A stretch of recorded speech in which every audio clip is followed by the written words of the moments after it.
আসসালামু আলাইকুম স্টুডেন্টস, তোমাদের হচ্ছে কেমিস্ট্রি সাবজেক্টের ক্লাস 9 ইংলিশ ভার্সন। এটা হচ্ছে ফার্স্ট লেকচার। সো আমরা এখানে হচ্ছে একদম প্রথম চ্যাপ্টার যেটা দেখতে পাচ্ছ অলরেডি, যে তোমাদের চ্যাপ্টার 4 স্টেটস অফ ম্যাটার। হ্যাঁ, কেমিস্ট্রির কনসেপ্টগুলো সবার প্রথমে পড়া হচ্ছে এই চ্যাপ্টারটা। সো এখানে আমরা কি কি ডিসকাস করবো আমরা হচ্ছে এখন সেটা একটু দেখে নিই। এখানে মেইনলি হচ্ছে আমরা আহ, কয়েকটা টপিক দেখবো।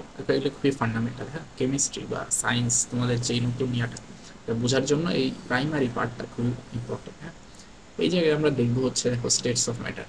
ম্যাটার কাকে বলে, স্টেটস অফ ম্যাটার কি কি, তারপরে আসছে একটা হচ্ছে কাইনেটিক থিওরি অফ পার্টিকেলস। হ্যাঁ, শুরুতে একটু বলি কাইনেটিক শব্দটার মিনিং হচ্ছে অ্যাকচুয়ালি কি মুভিং। হ্যাঁ, মোশন থেকে এসেছে।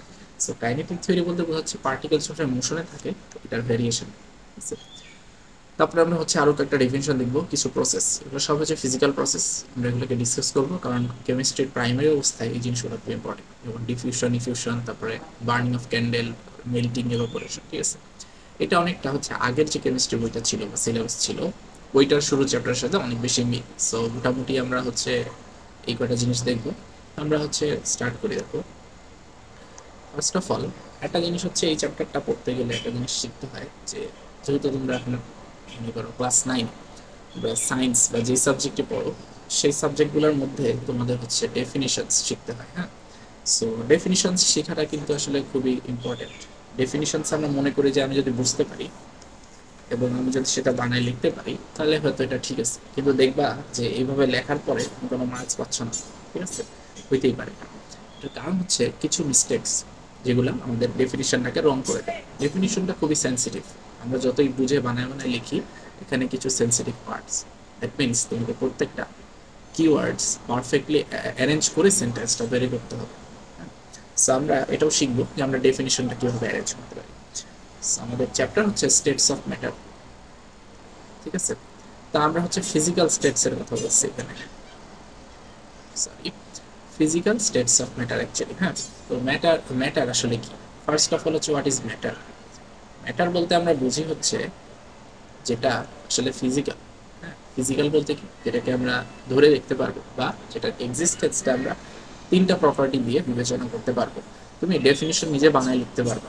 ঠিক আছে, আচ্ছা, তোমার যদি কনফিডেন্স থাকে যে তুমি ডেফিনিশন অলরেডি বানায় লিখতে পারো, তাহলে তুমি অবশ্যই আমাদের এই ভিডিও কমেন্টে তুমি ডেফিনিশন অফ ম্যাটারটা লিখে দাও।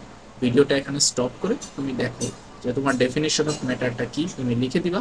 তারপরে তুমি চেক করো যে তোমার ডেফিনিশনটা আমাদের সাথে কারেক্ট কিনা। ঠিক আছে, এইভাবে তুমি আস্তে আস্তে নিজেকে মানে এক্সামিন করতে পারবা, প্লাস নিজেকে আস্তে আস্তে ডেভেলপ করতে পারবা।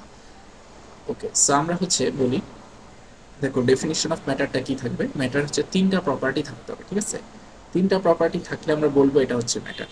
Three properties. নাম্বার ওয়ান হচ্ছে কি, এক হচ্ছে এটা কি থাকবে, হ্যাজ মাস। ওকে, মাস থাকতে হবে। নাম্বার টু, অকুপাই করতে হবে স্পেস। ওকে, সে কিছু জায়গা অকুপাই করতে হবে, আদারওয়াইজ সেটাকে আমরা ম্যাটার বলবো না। নাম্বার থ্রি হচ্ছে এটা কি করতে হবে, resist external force. External force দিলে তার রেজিস্ট করার এবিলিটি থাকতে হবে। যদি না থাকে তাহলে সেটা হচ্ছে ম্যাটার না।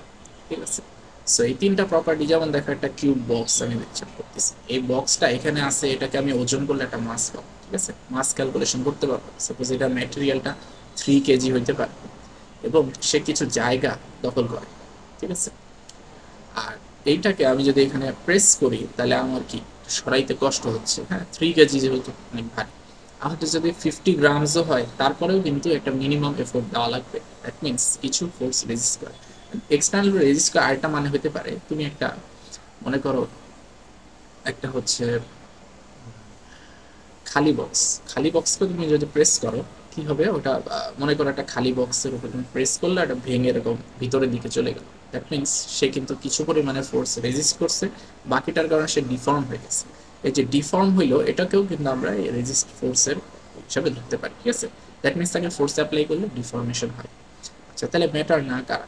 ঠিক আছে, যারা ম্যাটার না তাদের হচ্ছে এই তিনটা প্রপার্টি নাই, যে কোনো একটা প্রপার্টি নাই হতে পারে। যেমন হচ্ছে এনার্জি। ঠিক আছে, হিট এনার্জির কি এই প্রপার্টিগুলি আছে? নাই। ইলেকট্রিসিটির প্রপার্টি নাই। যেসব জিনিসের কোনো মাস স্পেস এগুলো নাই, এগুলো হচ্ছে এনার্জি হতে পারে। আরও কিছু হতে পারে, ফিজিক্স সেগুলোকে অনেক ব্রডলি ডিসকাস করে। আমাদের এই পর্যন্ত সিলেবাসটা হচ্ছে লিমিটেড। আমরা এখান থেকে সামনে আর হচ্ছে অন্য অন্য টপিকগুলো দেখবো। সো হায়ার স্টাডি করতে গেলে আমরা হয়তো এগুলো জানতে পারি, ঠিক আছে। সো আপাতত আমরা শিখলাম ম্যাটারে হচ্ছে তিনটা প্রকার, এই তিনটা জিনিস লিখে তুমি একটা ডেফিনিশন তৈরি করতে পারো, ঠিক আছে। What is matter? So states of matter শিখলাম। এখন সরি, আমরা ম্যাটার ডেফিনিশন শিখলাম। স্টেটস অফ ম্যাটার কি? আসলে ম্যাটার কতভাবে এক্সিস্ট করতে পারে। এই যে আমি দেখাইলাম 3 কেজি, এটা কিন্তু সলিড, বাট লিকুইডও হইতে পারে। লিকুইড বলে দেখো, সলিডের আমরা কি বললাম, এটার মাস আর ভলিউম ফিক্সড, ঠিক আছে, এটা চেঞ্জ হচ্ছে না। বাট লিকুইডের ক্ষেত্রে কি হয়, কন্টেইনার যেটুকু ভলিউম, সেই ভলিউমটাকে সে মানে তার ভলিউম সেম থাকে, বাট তার শেপটাকে সে ইয়া করে, কি বলে, মানে অ্যাডজাস্ট করে। যেমন আমি এখানে একটা জিনিস লিখে নিই, সেটা হচ্ছে মানে সলিডের জন্য মাস ভলিউম শেপ সব ফিক্সড। বাট আমাদের হচ্ছে লিকুইডের ক্ষেত্রে দেখো, এর ভলিউম মনে করো 3 লিটার, এখানে আমি রাখলাম, এটা শেপ এখন কন্টেনারটা যেহেতু রেক্ট্যাঙ্গেল, এটা কন্টেনার রেক্ট্যাঙ্গেল, আমি এটাকে নিয়ে একটা সিলিন্ড্রিক্যাল একটা বালতিতে রাখলে এটা তখন সিলিন্ড্রিক্যাল হয়ে যাবে, ওয়াটারটা তখন সিলিন্ড্রিক্যাল, বাট এটার ভলিউম কিন্তু 3 লিটারই থাকবে। মনে করেন এটাকে চিকন একটা পাইপের মধ্যে নিলাম, হ্যাঁ, তাহলে আমি এখানে 1 লিটার, 2 লিটার, 3 লিটার মার্কিং করলাম, এই পানিটাকে আমি এখানে ঢেলে দিলাম, তাহলে দেখো এটা আস্তে আস্তে ভরতে ভরতে ঠিক 3 লিটারে যাই শেষ হবে, কারণ ভলিউম ফিক্সড, ভলিউম চেঞ্জ হবে না, ঠিক আছে।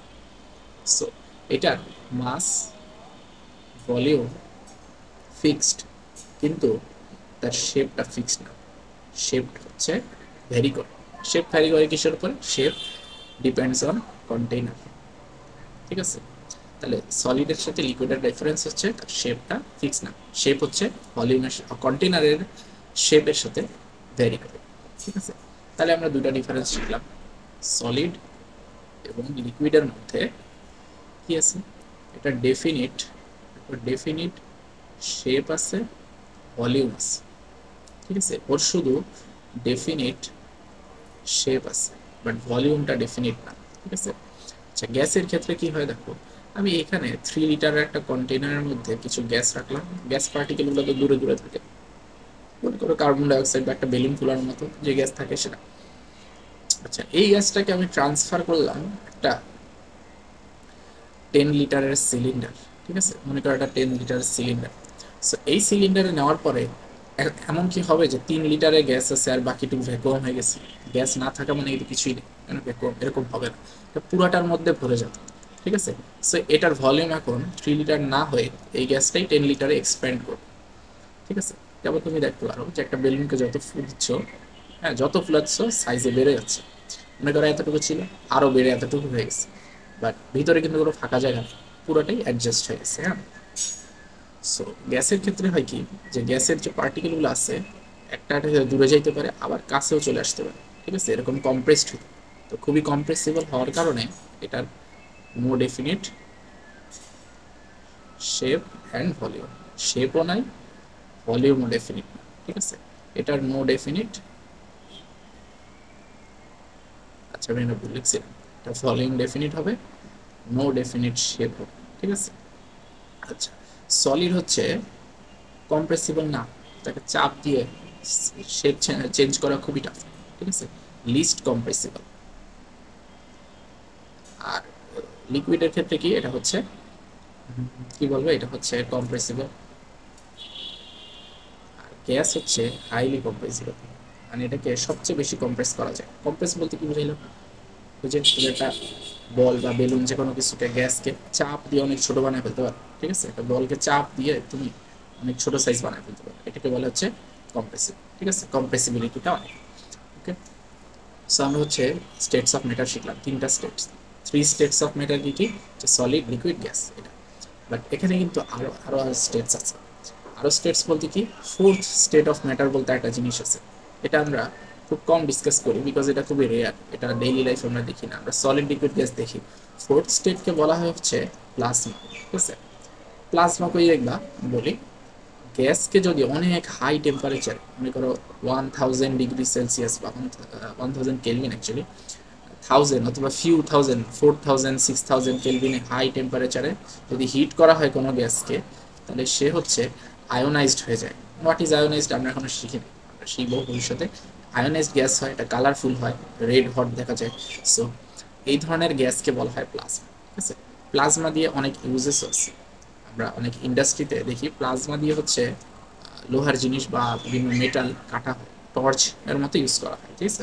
এটা হচ্ছে পরের সেশন। আমরা আপাতত শিখবো যে ফোর্থ স্টেট অফ ম্যাটার বলতে একটা জিনিস এক্সিস্ট করে যাকে বলে প্লাজমা। এটা হচ্ছে ionized gas at high temperature, ঠিক আছে। সো এখন আমরা নেক্সট যেটা দেখবো হচ্ছে হোয়াট ইজ কাইনেটিক থিওরি।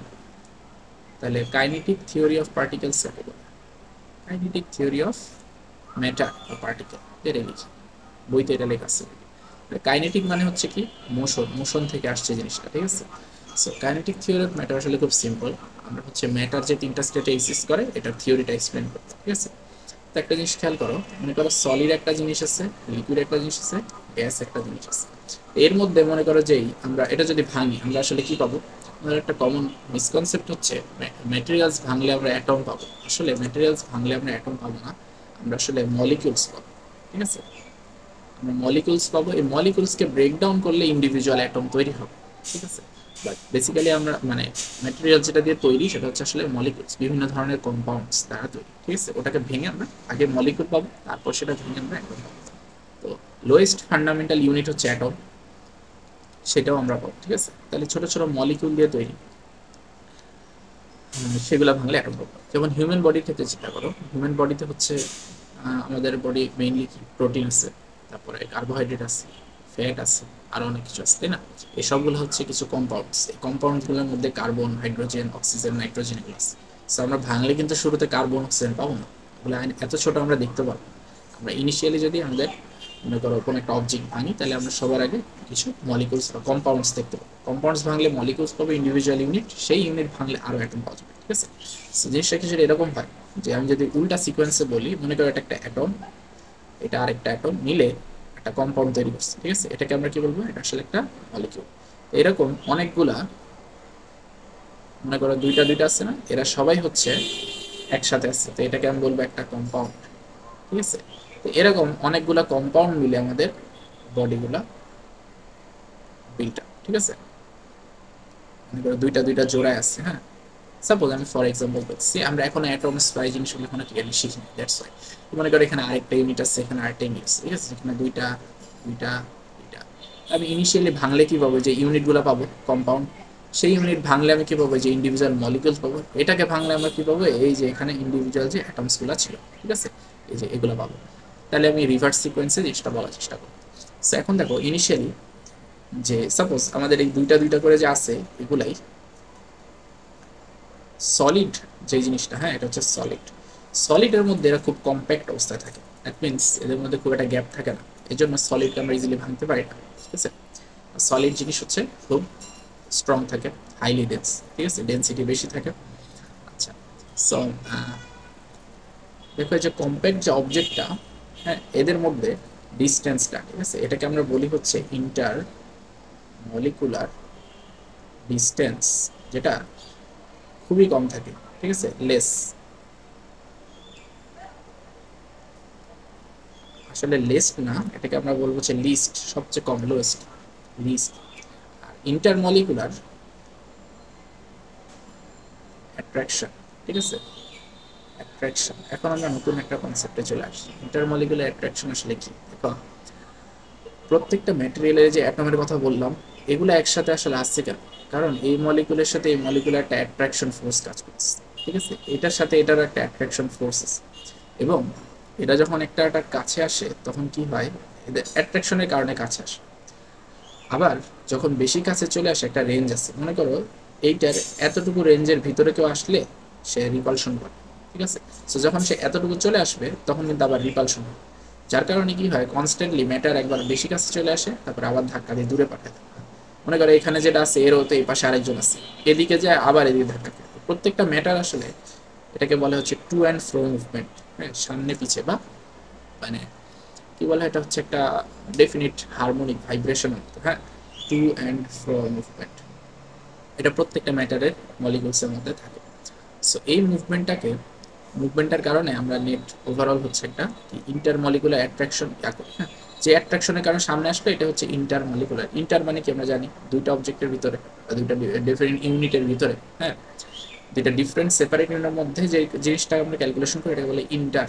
দুইটা মলিকুলার মধ্যে মানে ইন্টার মলিকুলার অ্যাট্রাকশন ডিস্টেন্স দিয়ে বুঝাইলাম কি ইন্টারমলিকুলার দুইটা মলিকুলার ডিস্টেন্স, মলিকুলার অ্যাট্রাকশন হচ্ছে ইন্টারমলিকুলার অ্যাট্রাকশন। সলিডের মধ্যে হাইয়েস্ট, দ্যাটস ওয়াই ওরা অনেক কম্প্যাক্ট অবস্থায় থাকে, ঠিক আছে। এগুলোই কিন্তু কাইনেটিক থিওরি। আচ্ছা দেখো, লিকুইডের ক্ষেত্রে আমরা জানি পার্টিকেলগুলো একটু দূরে দূরে থাকে, দ্যাটস ওয়াই এটাকে আমরা বলি হচ্ছে ইন্টারমলিকুলার রিপালশন, সরি অ্যাট্রাকশন, ভুল বলছি, ইন্টারমলিকুলার অ্যাট্রাকশন। হ্যাঁ, তাহলে দুইটা জিনিস হিসাব করি, ইন্টারমলিকুলার ডিস্টেন্স একটা, শর্ট করে লিখলাম ডিস্টেন্স, আর ইন্টারমলিকুলার অ্যাট্রাকশন, ঠিক আছে, অ্যাট্রাকশন। তাহলে লিকুইডের ক্ষেত্রে এটা হচ্ছে লিকুইডের ক্ষেত্রে এটা হচ্ছে একটু লেস, ঠিক আছে, আর অ্যাট্রাকশনটা একটু বেশি, মানে সলিড থেকে একটু বেশি, দ্যাটস ওয়াই ওদের ডিস্টেন্সটা একটু কম। এরা হচ্ছে অত বেশি রিজিড না, সলিডের মতো কিন্তু রিজিড না, ভলিউম তার হচ্ছে ফিক্স, কিন্তু তার শেপ কখনো ফিক্স হয় না। ফাইনালি দেখো গ্যাসের জন্য ইন্টার মলিকুলার, যে শর্ট করে লিখলাম ডিস্টেন্স সবচেয়ে বেশি, ঠিক আছে, এটা হাইয়েস্ট। আর ইন্টার মলিকুলার অ্যাট্রাকশনটা কি হবে, এটা হচ্ছে লোয়েস্ট, ঠিক আছে, কোনো অ্যাট্রাকশনই নাই বলতে গেলে, আছে কিন্তু খুবই লেস, নেগলিজিবল, দ্যাটস ওয়াই পার্টিকেলগুলো অনেক দূরে দূরে থাকে, ঠিক আছে, মলিকুলগুলো দূরে দূরে থাকে, দ্যাটস ওয়াই এদের মধ্যে তেমন কোনো অ্যাট্রাকশন ফোর্স নেই। এর জন্য ভলিউমটা আমরা চাইলে কম্প্রেস করে দিতে পারি, আবার চাইলে এক্সপ্যান্ডও করে দিতে পারি, ঠিক আছে।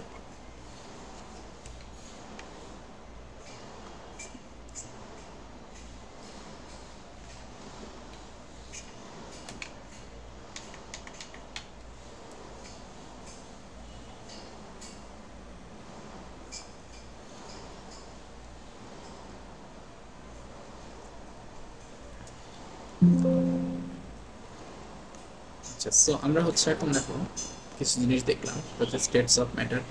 দেখো এখানে তোমাদের বইতে দেওয়া আছে যে বিভিন্ন স্টেটস কিভাবে এক্সিস্ট করে, কাইনেটিক থিওরি সব এক্সপ্লেন করা। হ্যাঁ, সো এখন হচ্ছে আমরা নেক্সট যেটাতে যাব, নেক্সট জিনিস হচ্ছে ডিফিউশন।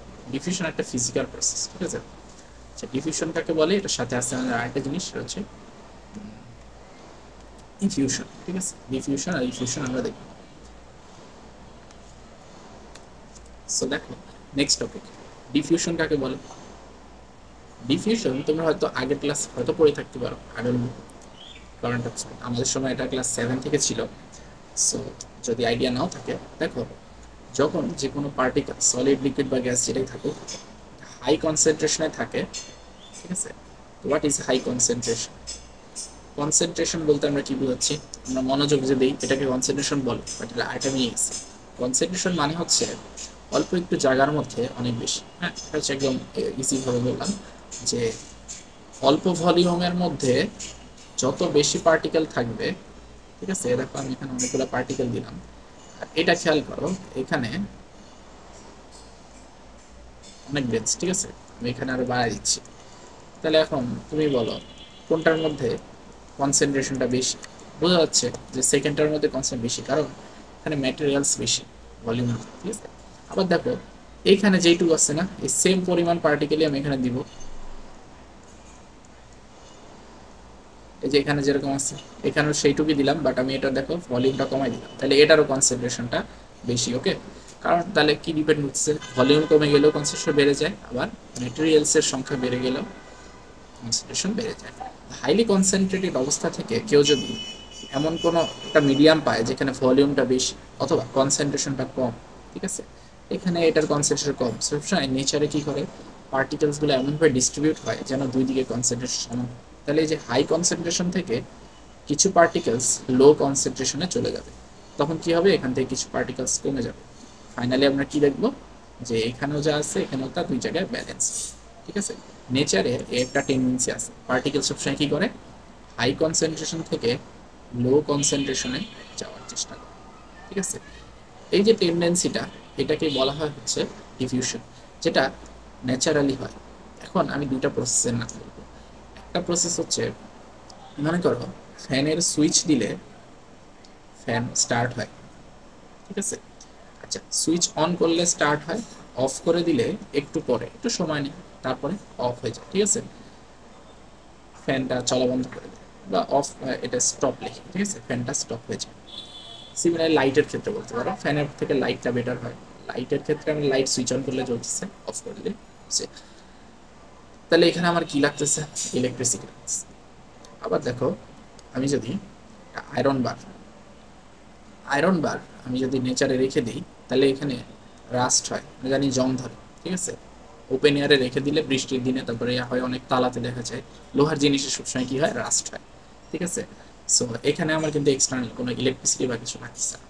সো এই যে যে জিনিসটা আমার এক্সটার্নাল ফোর্স কিছু একটা দিতে হচ্ছে, এক্সটার্নালি কিছু একটা প্রোভাইড করছে, কি কারেন্ট দিতে হচ্ছে, ইলেকট্রিসিটি না দিলে কিন্তু লাইট জ্বলবে না। দ্যাট মিনস এটাকে আমরা বলি হচ্ছে নন স্পন্টেনিয়াস প্রসেস।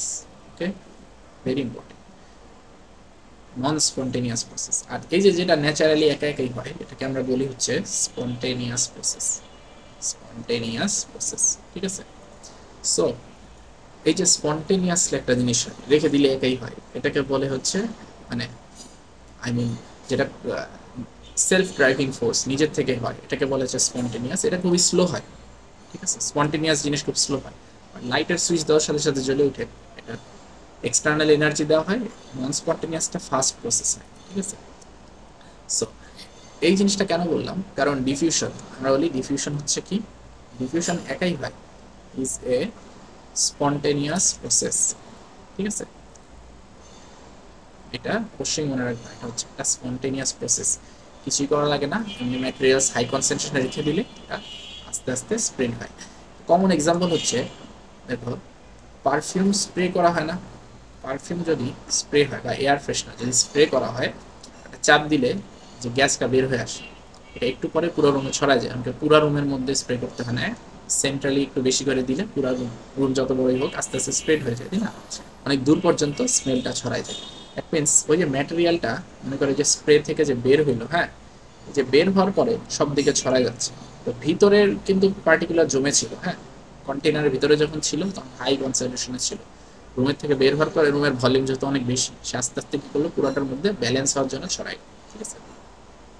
আচ্ছা আরো কি হইতে পারে, মনে করো তোমার বইতে হয়তো একটা কমন এক্সাম্পল দেওয়া থাকে, সেটা হচ্ছে মনে করো এটা হচ্ছে পটাশিয়াম পার ম্যাঙ্গানেট, ঠিক আছে, এটা ফর্মুলা হচ্ছে KMnO4, এটা হচ্ছে ম্যাঙ্গানিজ, পটাশিয়ামের সিম্বল হচ্ছে K, এগুলো সব আমরা পিরিয়ডিক টেবিল চ্যাপ্টারে শিখবো, আপাতত নাম মনে রাখো, এটার নাম হচ্ছে কি পটাশিয়াম, সেটা আমি আলাদা করে লিখে দিচ্ছি দেখো। আচ্ছা যাই হোক, এটা আমি লিখে দিচ্ছি দেখো, এইটা যদি পানিতে বা যে কোনো একটা লিকুইড সলিউশনে দেওয়া হয়, মনে করো পানিটা ট্রান্সপারেন্ট, বাট দেওয়ার পরে পুরাটা আস্তে আস্তে গলে যাবে। ভেরি কমন এক্সাম্পল হচ্ছে তুমি যদি চিনি একটা কিউব দানা একটা দাও পানিতে, আস্তে আস্তে ওটা ছড়ায় যাবে, পুরোটার মধ্যে মিশে যায়। এটা হচ্ছে আসলে কি ওর মধ্যে অনেক বেশি কনসেন্ট্রেশন আছে, পানি দেওয়ার সাথে সাথে ছড়ায় যাচ্ছে কেন, ডিফিউশনের কারণে। তাহলে আমরা ডিফিউশনের এক্সাম্পলটা আশা করি বুঝতে পারলাম, হ্যাঁ। তোমাদের বইতে এই জিনিসটা দেওয়া আছে, KMnO4 হচ্ছে পটাশিয়াম পার ম্যাঙ্গানেট, পটাশিয়াম পার ম্যাঙ্গানেট। এটা থাকতে পারে, আরো অনেক কিছু আছে, আরো অনেক এক্সাম্পল আছে, যেমন মনে করো এই কমন এক্সাম্পলটা অনেক বছর ধরেই বইতে আছে, এটা HSC-র বইতে আছে, ঠিক আছে। মনে করো এখানে আমি এটা একটা কি করলাম, একটা পাইপ নিচ্ছি, হ্যাঁ, এটা যে কোনো পাইপ, এটার এই এন্ডটা আমি হচ্ছে একটা কটন দিয়ে সেখানে আমি অ্যামোনিয়ার লিকুইড, লিকুইড অ্যামোনিয়া রাখছি, এটাকে কি বলে, এটাকে বলে হচ্ছে অ্যামোনিয়া। নাইট্রোজেনের কম্পাউন্ডগুলোর সাথে অ্যামোনিয়া শব্দটার অনেক মিল আছে, এটা তোমরা ভবিষ্যতে আরো অনেক দেখবে। আর এদিকে একটা মানে আরেকটা কটনের মধ্যে আমি হচ্ছে HCl রাখছি। HCl কি, HCl কে হাইড্রোজেন ক্লোরাইড, তো হাইড্রো এটা একটা অ্যাসিড, আসলে হাইড্রোক্লোরিক অ্যাসিড, এটা এক ধরনের হাইড্রোজেন অ্যাসিড, অ্যাসিডে সাধারণত হাইড্রোজেন থাকে, এটা হচ্ছে হাইড্রোসিড, হ্যাঁ, হাইড্রোজেন যুক্ত অ্যাসিড, হাইড্রোক্লোরিক অ্যাসিড নামগুলো একটু মনে রাখতে হবে, হ্যাঁ। এটা সাধারণত গ্যাস আকারে থাকে, বাট আমরা এখানে লিকুইডটা ইউজ করছি কিভাবে, এটা হচ্ছে কটনের মধ্যে ওয়েট হিসেবে ভিজেন্স, এটাও HCl দিয়ে মিশাইস। এখন এইটার কিন্তু একটা ডিফিউশনের টেন্ডেন্সি থাকে, কারণ এই কটনের মধ্যে হাইলি কনসেন্ট্রেটেড অবস্থায় NH3 আছে, সো এটা এদিকে ডিফিউজ করবে, ঠিক আছে, সাপোজ এদিকে যাচ্ছে, আবার HCl-টা ওইদিকে যাচ্ছে, হ্যাঁ। সো এখন এই দুইটা আবার রিয়াকশন করে, মনে করো আমরা এই রিয়াকশন এগুলো কিছু শিখি নাই, ভবিষ্যতে এগুলো শিখবো, আপাতত যা হচ্ছে জাস্ট অবজার্ভ করো, এই দুইটা মিশে একটা কম্পাউন্ড তৈরি করে। দেখো এখানে হাইড্রোজেন তিনটা আছে আর একটা আছে না, টোটাল NH4 এবং Cl, টোটাল এই কম্পাউন্ড তৈরি করে, এর নাম হচ্ছে একটা অ্যামোনিয়া থেকে আসছে না, জন্য নাম দিয়ে দেয় অ্যামোনিয়াম, এবং Cl এর নাম আছে এই জন্য ক্লোরাইড, ঠিক আছে, অ্যামোনিয়াম ক্লোরাইড তৈরি করবে। এটার কালার হচ্ছে হোয়াইট, এটা হোয়াইট ফিউম মানে ধোঁয়া টাইপের, ঠিক আছে, একটা ধোঁয়া তৈরি করে, যেহেতু অ্যাসিড, অ্যাসিডের কম্পাউন্ডটা আসলে একটা ফিউম টাইপের তৈরি করে, হ্যাঁ, গ্যাসিয়াস ফিউম, হোয়াইট কালারের ফিউম তৈরি করে। সো এখন এই ফিউমটা, এটা কোয়েশ্চেন হচ্ছে কি এই ফিউমটা কোথায় তৈরি হবে, ঠিক আছে, যখন এখানে ডিফিউজ হয়ে আসবে, এখান থেকেও আসবে, ঠিক মাঝখানে তৈরি হইতে পারতো, আমাদের মনে হইতে পারে যে ঠিক মাঝখানে কিছু হোয়াইট ফিউমস দেখা যাবে, ঠিক আছে, বাট ইটস রং। অ্যাকচুয়ালি এখানে কোনো হোয়াইট ফিউম দেখা যাবে না, এটা ডিপেন্ড করবে, দেখো এইটা যদি অনেক বেশি ডিফিউজ করে, মনে করো এখন ডিফিউশন শুরু হলো, হ্যাঁ, টাইম স্টার্ট দিলাম t=0 থেকে, মনে করো টাইম স্টার্ট করলাম, এটা ডিফিউজ হয়ে এত দূর চলে আসছে, আর এটা আস্তে আস্তে এখানে আসছে, সাপোজ ফর এক্সাম্পল, তাহলে কি এই জায়গায় ফিউমটা বেশি দেখা যাবে না? দ্যাট মিনস এটা ডিপেন্ড করবে কার ডিফিউশনের স্পিড বেশি, ঠিক আছে, আমরা হচ্ছে রেট অফ ডিফিউশন ক্যালকুলেশন করি। রেট অফ ডিফিউশন সবসময় ডিপেন্ড করে একটা মাস কত, মানে একটা ম্যাটেরিয়াল কতটুকু হালকা বা কতটুকু ভারী, হ্যাঁ, টিপিক্যাল এক্সাম্পল মনে রাখতে পারো, যে হচ্ছে একটু শুকনা বা পাতলা টাইপের, সে বেশি জোরে দৌড়াতে পারবে, তাড়াতাড়ি দৌড়াতে পারবে, আর যে একটু মোটা টাইপের তার একটু কষ্ট, ঠিক আছে, সময় লাগবে, হতে পারে, হ্যাঁ। সো একটা প্র্যাকটিক্যাল এক্সাম্পল দিয়ে বললাম, দেখো rate of diffusion is proportional to 1/√, মাস। এই জিনিসটা নাও চিনতে পারো, মনে করো এক্স প্রপোর্শনাল টু ওয়াই, মানে ওয়াই যত বাড়বে এক্স তত বাড়বে, প্রপোর্শনাল, এটা দুইটা 2 টাইমস করলে এটা 2 টাইমস হয়ে যাবে, হ্যাঁ। আর যদি x proportional to 1/y means যত ওয়াই বাড়বে, এটা ইনভার্স, হ্যাঁ, এটাকে বলে ইনভার্সলি প্রপোর্শনাল, ওয়াই যত বাড়বে এক্স কমে যাবে, আর এটা যদি 2 টাইমস হয় তাহলে এক্স এর ভ্যালু 1/2 টাইমস মানে হাফ হয়ে গেল, কমে যাচ্ছে না, আস্তে আস্তে কমে যাবে।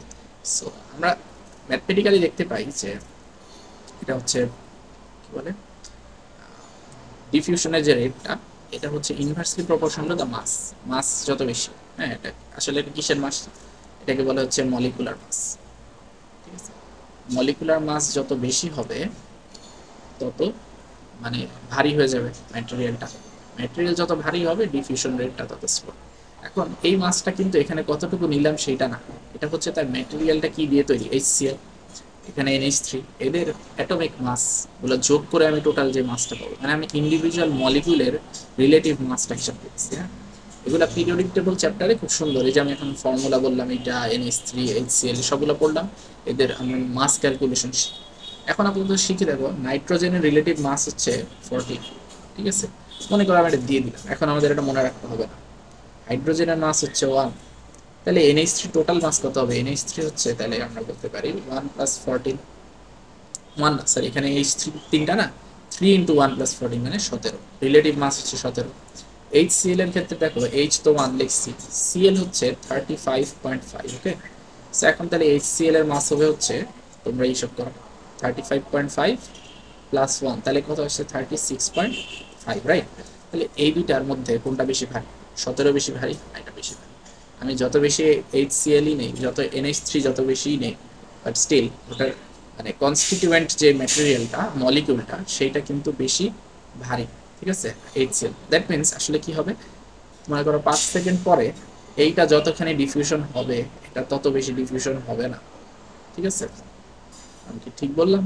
দেখো এটা বেশি ভারী, দ্যাট মিনস ভারীটা কি দৌড়াতে পারবে, আমি আসলে ভুল বলছি, ঠিক আছে, এটা আসলে এত দূর যাবে না, এটা অনেক অল্প যাবে, NH3 হালকা হওয়ার কারণে এটা বেশি আসবে, দ্যাট মিনস এই যে এই জায়গায় আমরা হোয়াইট ফিউমটা দেখতে পাবো, ঠিক আছে। এখন কোশ্চেন থাকতে পারে why the white fume is produced near the HCl end, ঠিক আছে, এখন তোমাকে ক্যালকুলেশন করতে বলতে পারে যে এটা আসলে কতটুকু দূরে প্রডিউস হবে, হ্যাঁ, মনে করো এই টোটালটা হচ্ছে, টোটাল পাইপটা হচ্ছে 10 সেন্টিমিটার, ওকে। এখন আমরা এটা হিসাব করতে পারি, দেখো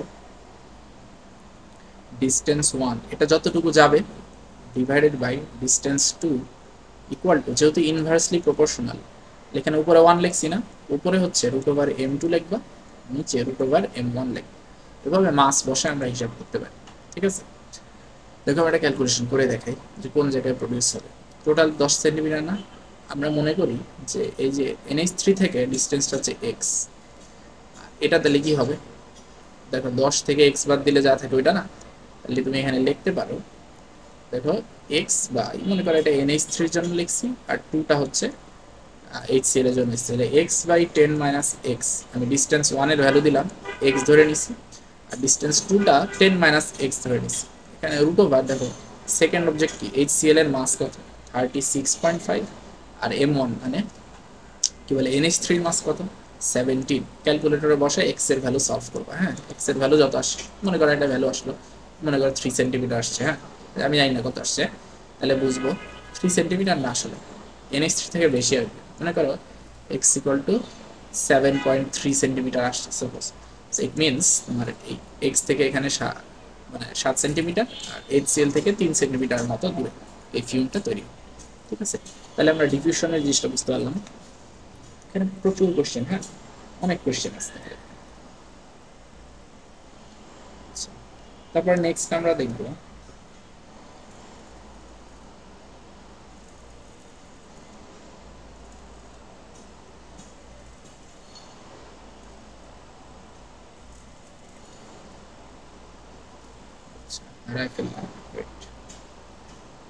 আমাদের নেক্সট দেখার কথা হচ্ছে ইফিউশন, রাইট? ইয়েস। সো এই জায়গায় নেক্সট টপিক হচ্ছে কি ইফিউশন। হ্যাঁ দেখো ইফিউশন নামটা ডিফিউশনের মতো, প্রসেসটাও ডিফিউশনের মতোই কাইন্ড অফ। সো এখানে একটা ডিফারেন্স আছে। ইফিউশন হচ্ছে তোমার কি হয় মানে কমন এক্সাম্পল হচ্ছে যে স্প্রের বটলের কথা বলছিলাম, আমরা তো বলতেছিলাম যে স্প্রে বটল থেকে যে স্প্রেটা ছড়ায় গেল, এই যে ছড়ায় আসা স্প্রেটা, হ্যাঁ এই স্প্রেটা পুরো রুমে ছড়ায় যাচ্ছে। হ্যাঁ এটা ছড়াই গেল পুরো রুমের মধ্যে। এখন এই যে স্প্রেটা পুরো রুমে যে ছড়াই গেল কনসেন্ট্রেশন থেকে হাই থেকে লো, হ্যাঁ হাই থেকে লো কনসেন্ট্রেশনে ছড়াই গেল, এটা হচ্ছে ডিফিউশন। বাট এই যে ভিতরে অনেক হাই কনসেন্ট্রেশনে ছিল, হ্যাঁ অনেক হাই কনসেন্ট্রেশনে আটকায় ছিল গ্যাসটা, মানে প্রেস করার সাথে সাথে এখানে একটা হোল ওপেন হইলো, সাথে সাথে হচ্ছে কি স্প্রেড হয়ে গেল, না ছুঁড়ে মারলো, থ্রু আউট করলো। ঠিক আছে, এই যে এক্সট্রিউশন জিনিসটা হইলো, হ্যাঁ এই জিনিসটা কি হলো ফাইন হোলস, অনেক ছোট, হ্যাঁ টাইনি টাইনি হোলস দিয়ে যখন কোনো কনসেন্ট্রেটেড জিনিস হাই প্রেশার থেকে, ভিতরে হাই প্রেশারে ছিল, স্প্রে বটলটা অনেক ইউজ হয়, স্প্রে বটল অনেক ছোট হয়, স্প্রে বটলের ভিতরে হাই প্রেশারে ছিল না, এটা হচ্ছে হাই প্রেশার। তাহলে হাই প্রেশার রিজিয়ন থেকে, হাই প্রেশার রিজিয়ন থেকে সে কি করলো, এই যে বাইরের এনভায়রনমেন্ট এই জায়গায় যে আসলো, হ্যাঁ এই যে এখানে আমি আগে দিছিলাম এই যে এই রিজিয়নটাতে আসলো না, এটা হচ্ছে একটা লো প্রেশার রিজিয়ন। লো প্রেশার মানে হচ্ছে রিলেটিভলি লো, প্রেশারের বটলের ভিতরে যে প্রেশার ছিল তার চেয়ে বাইরে কিন্তু এত বেশি প্রেশার নেই, ভিতরে একটা গ্যাস চাপ দিয়ে রাখা ছিল, ঠিক না? তো তোমার উপর যদি কেউ চাপ দিয়ে রাখে তো তোমার প্রেশার বেশি, ছেড়ে দিলে লো প্রেশারে চলে আসছো না, লো প্রেশার রিজিয়নে আসলে এই প্রসেসটা, হ্যাঁ তাহলে ট্রান্সফার অফ ম্যাটেরিয়াল, হ্যাঁ এটা হচ্ছে ট্রান্সফার বা মুভমেন্ট বলতে পারো, tendency of materials to pass from, transfer from high pressure region, ছোট করে লিখলাম high pressure region to low pressure region through fine holes. ঠিক আছে, থ্রু ফাইন হোলস, ছোট ছোট ছিদ্রর মাধ্যমে যে বের হয়ে আসে, এই প্রসেসটাকে বলা হচ্ছে ইফিউশন। ঠিক আছে, তাহলে এটা হচ্ছে কি একটা আরেকটা ডিফারেন্ট প্রসেস। এই প্রসেসেও কিন্তু কি হয় হাই কনসেন্ট্রেশন থেকে লো কনসেন্ট্রেশনেই যাবে, বাট এটা হচ্ছে প্রেশারের একটা ডিফারেন্স থাকতে হবে। এই প্রেশারের ডিফারেন্স না থাকলেও কিন্তু ডিফিউশন হয়, ডিফিউশনে কিন্তু প্রেশার দেওয়া লাগে না, একই হয়, আর এখানে একটা প্রেশারের ডিফারেন্স হওয়া লাগে। ঠিক আছে, সো এক্সটার্নালি তোমার কি করতে হচ্ছে, হোলটা ওপেন করে দিতে হচ্ছে, হোল ওপেন নাও করতে হতে পারে। যেমন একটা কমন কোশ্চেন ছিল আগের বইতে আসতো, সেটা হচ্ছে যে জ্যাকফ্রুট আছে না, এখন তো মনে করো জ্যাকফ্রুট রেখে দিলে যে পেকে যায়, সো রাইপেন অবস্থায়, রাইপেন হয়ে গেলে এখান থেকে স্মেল স্প্রেড করে। ঠিক আছে, এর গন্ধে অনেক বড় একটা এরিয়া মানুষ এটা ফিল করতে পারে, হ্যাঁ স্প্রেড হয়। এই স্প্রেডিংটা হইলে থেকে জ্যাকফ্রুটের বডিতে ছোট ছোট হোলস থাকে, সেখান থেকে আস্তে আস্তে কি হয়, ওই হোলসগুলো যখন বড় হয় একটু, তখন ভিতর থেকে স্মেলটা বের হয়ে আসে, হ্যাঁ এর স্মেলটা তখন ছড়ায় যায়, সো একটা সুইট স্মেল তৈরি হয় জ্যাকফ্রুটের। এই স্মেলটা হওয়ার কারণ হচ্ছে ফার্স্টে কি হয়, ফার্স্টে ইফিউশন হবে, নাম্বার টু তারপর ডিফিউশন হবে। ডিফিউশন না হলে কিন্তু আমরা স্মেলটা পাইতাম না, যে দেখাইলাম ইফিউশন মানে এখান থেকে বের হয়ে আসবে, বের হয়ে আসার পরে পুরো রুমে যে ছড়াবে, এটা হচ্ছে ডিফিউশন। তাহলে এই প্রসেসে কি both diffusion and infusion occurs, এরকম একটা কোশ্চেন ছিল, এটা তোমাদের এখন আসতে পারে, কারণ এটা হচ্ছে জ্ঞানমূলক এবং আন্ডারস্ট্যান্ডিং বেস। ঠিক আছে, তাহলে যে কোনো কিছু স্প্রেড হতে হলে ডিফিউশন এখানে দুইটাই হওয়া লাগতে পারে, আবার নাও লাগতে পারে। পারম্যাঙ্গানেট যখন পানিতে দিবা তখন এটা কোনো মানে ইফিউশন ছাড়াই ডাইরেক্ট ডিফিউশন হয়, বাট স্প্রে করা বা জ্যাকফ্রুট রাইপেন হয় এগুলো কিন্তু both effusion and diffusion occurs. ঠিক আছে, সো আমরা হচ্ছে নেক্সট দেখব কিছু ফিজিক্যাল প্রসেস। ফিজিক্যাল প্রসেসগুলো কেমন, একটা হচ্ছে ডিস্টিলেশন। ডিস্টিলেশন হচ্ছে একটা মানে অ্যাকচুয়ালি আমরা ম্যাটেরিয়ালের তিনটা স্টেপ আগে দেখি। দেখো এটাকে বলে হচ্ছে হিটিং কার্ভ। হিটিং কার্ভ মানে হচ্ছে কি, ম্যাটেরিয়ালকে আমরা হিট করব যে কয়টা ফেজ দিয়ে যাবে এই ফেজগুলো। হ্যাঁ, দেখো মনে করো এটা ওয়াটার, ঠিক আছে, ওয়াটার হচ্ছে আমি -5 ডিগ্রি সেলসিয়াসে রাখছি। হ্যাঁ, তাহলে এটা কি আইস হয়ে যাবে। ঠিক আছে, আমরা জানি 0 ডিগ্রি থেকে নিচে হইলে আইস হয়ে যায়। ওয়াটার কি হয়, আমাদের সাধারণ প্রেসারে ওয়াটার হচ্ছে বরফ হয় 0 ডিগ্রি সেলসিয়াসে। এটা হচ্ছে আমাদের অ্যাটমসফিয়ারে যে প্রেশারটা আছে, আমাদের অ্যাটমসফিয়ারও কিন্তু একটা ডেফিনিট প্রেশার আছে, যেটা আমরা এখন ফিল করতেছি না, ওটা হয়তো পাহাড়ের উপরে গেলে দেখবে যে প্রেশারটা কমে গেছে। ঠিক আছে, তো পৃথিবীর উপরে সাপোজ এই যে পৃথিবীর উপরে যে বাতাসের যে লেয়ারটা আছে এটা কিন্তু কনস্ট্যান্টলি আমাদের উপর একটা প্রেশার দিচ্ছে। মনে করো এখানে একটা মানুষ আছে, তার উপর প্রচুর প্রেশার আছে, বাট আমাদের ব্লাড প্রেশারও কিন্তু বডির ভিতর থেকে বাইরের দিকে একটা প্রেশার দেয়, বুঝলো, দুটা ব্যালেন্স হয়ে যায়। সো আমরা এটা ফিল করতে পারি না। সো এটা হচ্ছে অ্যাকচুয়ালি ফিজিক্সের খুব হাইলি ডিসকাস একটা টপিক, যে আমরা পাহাড়ের উপরে গেলে কেন ব্লিডিং হবে। হ্যাঁ, নোজ ব্লিডিং হয় কারণ বাহিরের যে অ্যাটমসফিয়ার প্রেশার ওটা নাই, তো ভিতরে ব্লাডের প্রেশারটা বেশি হয়ে যায়, ওটার চাপে আমাদের স্কিনটা ফেটে নোজ ব্লিডিং শুরু হয়। ঠিক আছে, সো এখন আমাদের অ্যাটমসফিয়ারের যে প্রেশারটা আছে এটাকে এটিএম বলা হয়। 1 ATM মানে আমাদের অ্যাটমসফিয়ারের প্রেশার।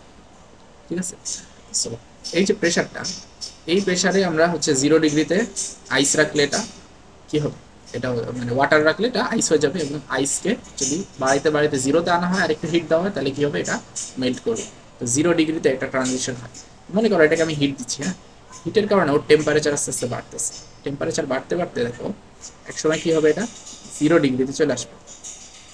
সো 0 ডিগ্রিতে রিচ করবে।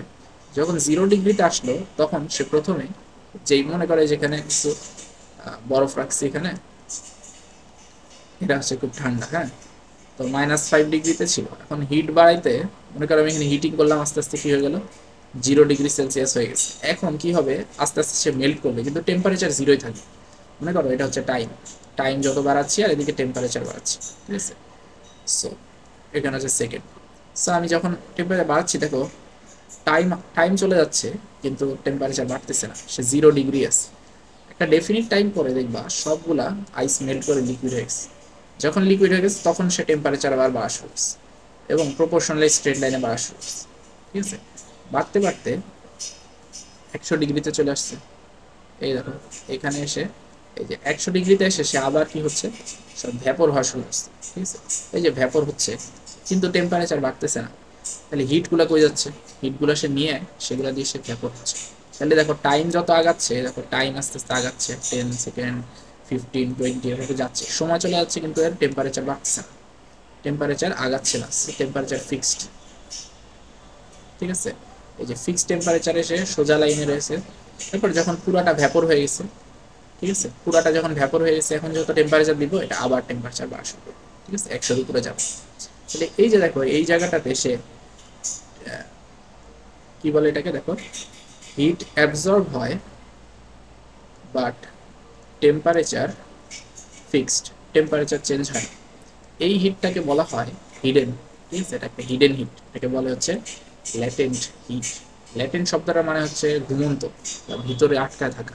ঠিক আছে, প্রত্যেকের ভিতরে একটা ল্যাটেন্ট একটা ট্যালেন্ট থাকে আমাদের, এই যেই ট্যালেন্টটা প্রকাশ পায় নাই, আমরা নিজেরা এখন খুঁজে পাইনি, এটাকে বলেছে লেটেন্ট হিট। ঠিক আছে, সো তোমার ভিতরে কিছু লেটেন্ট হিট আছে যেটা বর্তমানে তুমি হচ্ছে যতই ট্রাই করতেছো, মনে করো চেষ্টা করতেছো যতই অনেক কিছু শেখার, এই জিনিসটা আস্তে আস্তে কি হচ্ছে মানে হিট অ্যাবজর্ব করে নিচ্ছে, বা এটা হচ্ছে তোমার কি বলে তোমার নলেজগুলোকে অ্যাবজর্ব করে নিচ্ছে।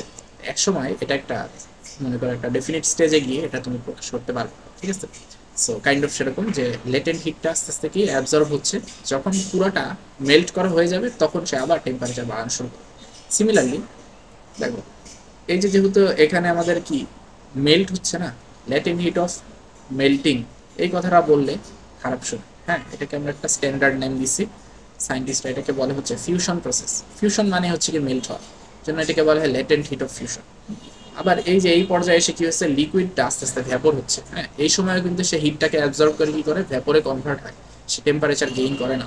সো টেম্পারেচার বাড়বে না, বাট সে হিটটা নিয়ে নিচ্ছে, এটাকে বলে লেটেন্ট হিট।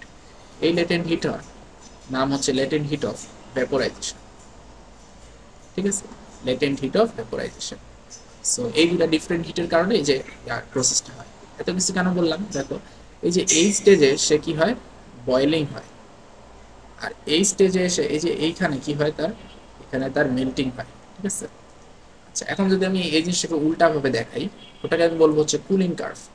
মনে করো ম্যাটেরিয়ালটা আছে হচ্ছে 105 ডিগ্রি সেলসিয়াস, আমি আস্তে আস্তে ঠান্ডা করতেছি, তাহলে কমতে কমতে যখন 100 হয়ে যাবে, তখন এই যে এগুলো সব স্টিম। হ্যাঁ, স্টিমগুলো আস্তে আস্তে ঠান্ডা হয়ে লিকুইড হওয়া শুরু করবে। যখন লিকুইড হওয়া শুরু করবে 100-তে এসে, তখন অনেকক্ষণ ধরে টেম্পারেচার গেইন হবে না, কিন্তু হিটগুলো অ্যাবজর্ব হয়ে যাবে। তারপরে যখন পুরাটা পুরাটা লিকুইড হয়ে যাবে, তখন সেই আবার টেম্পারেচার কমা শুরু করবে, কমতে কমতে কমতে কমতে একসময় কী হবে, সে জিরো হয়ে যাবে।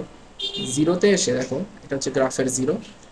এখন অনেকক্ষণ ধরে সে আস্তে আস্তে কী হবে, আইস হবে, ফিউজ হবে। হ্যাঁ, ফিউশন হবে, আস্তে আস্তে কী হবে, কনডেন্সড হবে। তো সে আস্তে আস্তে এখানে দেখো, এটা লিকুইড ছিল, লিকুইড ছিল, এখন সলিড হবে। সলিড মানে আইসে কনভার্ট হবে। যখন পুরোটা আইসে কনভার্ট হওয়া শেষ, তখন সে আবার টেম্পারেচার কমতে থাকবে, সে আবার কি হবে, -5 ডিগ্রি সেলসিয়াসে চলে যাবে। তাহলে এখানে সব হচ্ছে কি বলে, আইস বা সলিড বলতে পারে। ঠিক আছে, এভাবে কমতে থাকবে। এটাকে আমরা বলবো হচ্ছে কুলিং কার্ভ। ঠিক আছে, তাহলে কুলিং কার্ভ বা হিটিং কার্ভের মধ্যে দুই জায়গায় প্যারালেল অবস্থা আছে। কেন আছে? কারণ ওই যে ফিজিক্যাল স্টেটটা সলিড থেকে লিকুইড হয়, লিকুইড থেকে গ্যাস হয়, এই যে চেঞ্জ হয়, এই চেঞ্জ হওয়ার সময় কি হয়, লেটেন্ট হিট অ্যাবজর্ব হয়। এই জিনিসটাকে বলা হচ্ছে কি বলে, যে কুলিং কার্ভ বা হিটিং কার্ভ। ঠিক আছে, এখন এই জিনিসটাগুলো কেন বললাম, এগুলো হচ্ছে খুবই প্রাইমারি জিনিস কেমিস্ট্রি বোঝার জন্য। ঠিক আছে, আচ্ছা এখন এই যে 100 ডিগ্রিতে যে ওয়াটার বয়েল হয় এবং 0 ডিগ্রিতে যে এটা মেল্ট হয়, এই জিনিসগুলো কিন্তু 1 ATM প্রেসারে হয়। সো তোমাকে যদি বলা হয় হোয়াট ইজ বয়েলিং পয়েন্ট, তো তুমি ডেফিনিশন কিভাবে দিবা, দেখো অ্যাট স্ট্যান্ডার্ড প্রেশার। ঠিক আছে, স্ট্যান্ডার্ড অথবা নর্মাল প্রেশার অথবা অ্যাটমসফেরিক প্রেশার, এই কথাটা তোমাকে বলে নিতে হবে।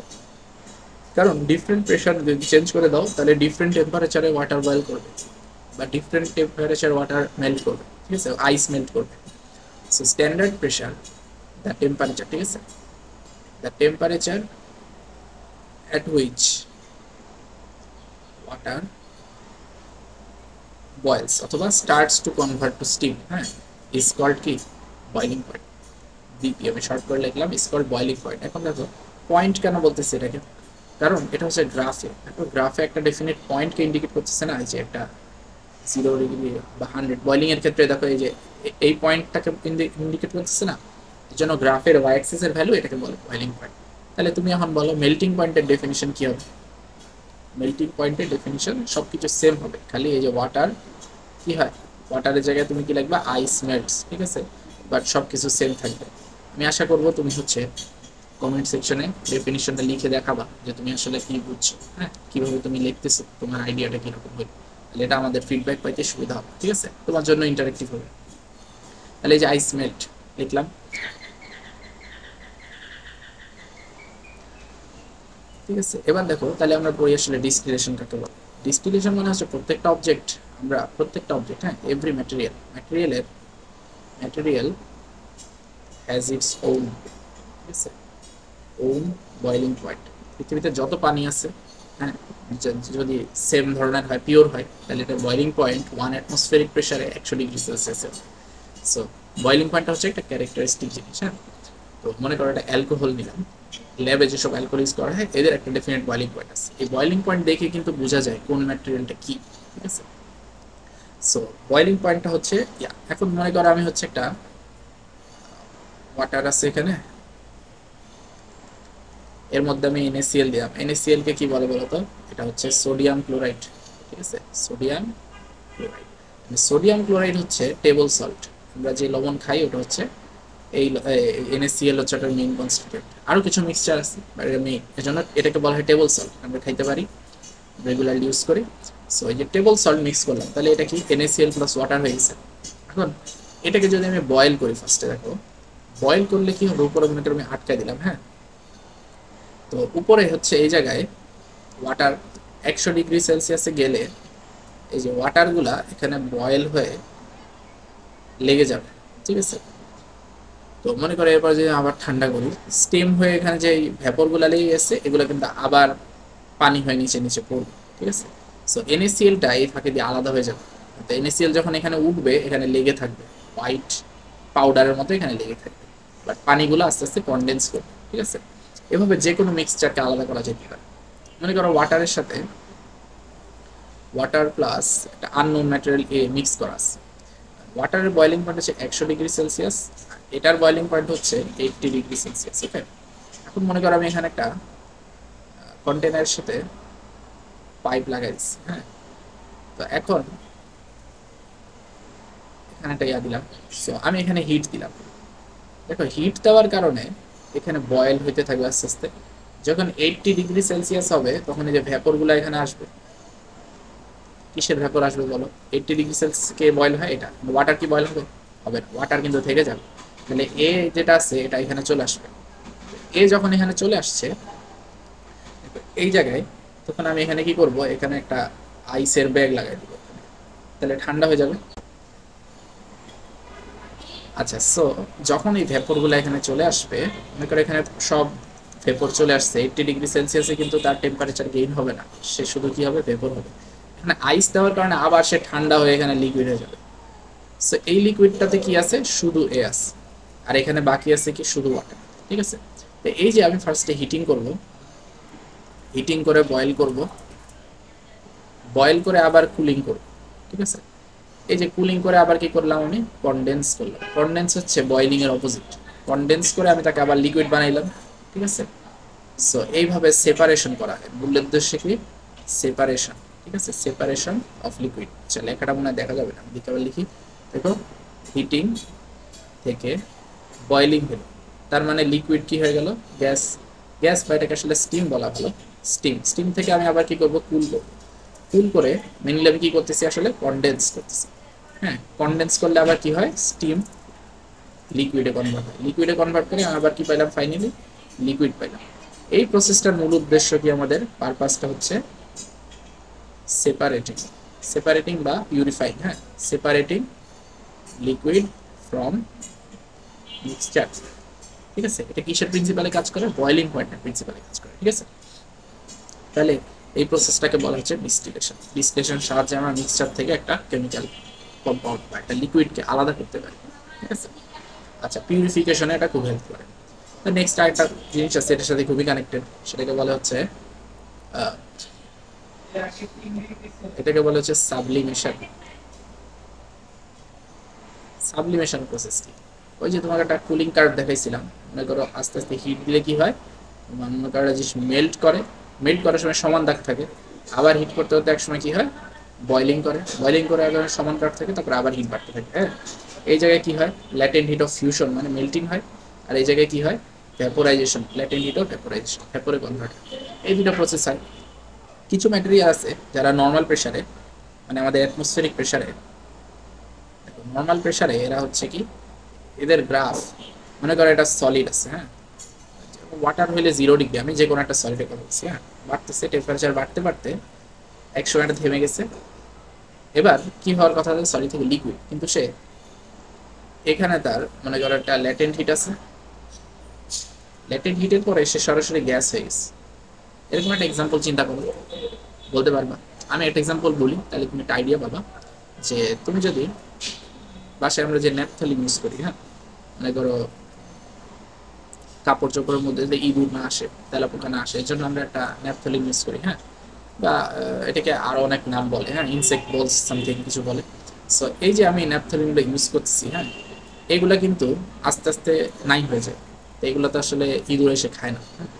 ইঁদুর এটা খাইলে মরে যাবে, বাট ইঁদুর না থাকলেও কিন্তু এটা আস্তে আস্তে নাই হয়ে যায়।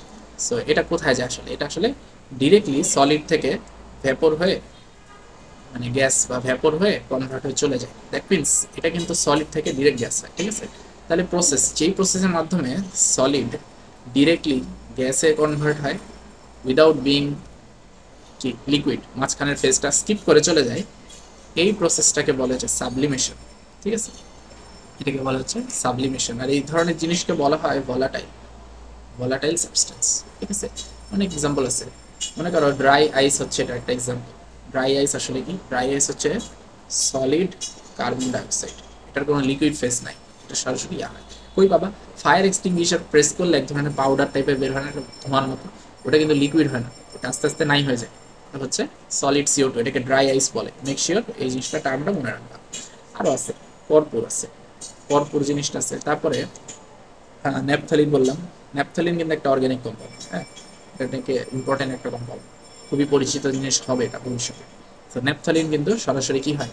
গ্যাস হয়। সো এইগুলো হচ্ছে সাবলাইম সাবস্টেন্স বা ভলেটাইল সাবস্টেন্স। ঠিক আছে, সো এই হচ্ছে আমাদের এই চ্যাপ্টারটা ছিল। হয়তো তোমাদের এখানে আরও কিছু এক্সাম্পল আছে, যেমন আয়োডিন আছে, আয়োডিন। ঠিক আছে, আয়োডিন হচ্ছে একটা ভলেটাইল সাবস্টেন্স, আরও অনেক কিছু থাকতে পারে। ঠিক আছে, সো ওভারঅল এটা হচ্ছে তোমাদের কেমিস্ট্রি চ্যাপ্টার। এখানে অনেক রকমের কোশ্চেন ছিল, আমি চেষ্টা করছি ডিসকাশন করার। সো আশা করতেছি যে তোমাদের জন্য এটা খুবই হেল্পফুল হবে।